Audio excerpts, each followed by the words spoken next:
ఈ సూర్యుని వేడి లేనిదే ఈ భూలోకంలో ఏ సృష్టి జరగదు కదా. ఈ సూర్యునికి కూడా పరమాత్మ ఉపదేశం చేశాడు. ఆ సూర్యుడు సృష్టి ప్రారంభించినప్పుడు ఆయన సృష్టిలో ప్రథముడు మనువు. ఆ మనువు యొక్క పేరుతోనే మనకు మానవులు అనే పేరు వచ్చింది. మానవులు ఎలా అయ్యామంటే మనువు గారి సంతతిలోకి చేరాం కాబట్టి, మనువు గారి పరంపరలో ఉన్నాం కాబట్టి మనం మానవులం అయ్యాం.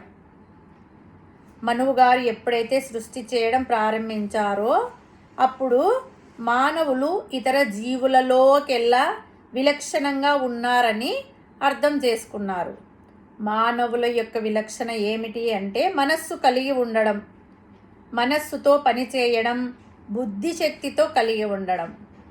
బుద్ధిశక్తితో పని చేయగలగడం అనేది మానవుల యొక్క విలక్షణత. ఇది ఇతర జీవులలో సరిగా కనిపించడం లేదు. మనస్సుతో ఆలోచించి వివేకంతో పనిచేయడం అనేది వాటి స్వభావం కాదు. హరి ఓం తస్సత్.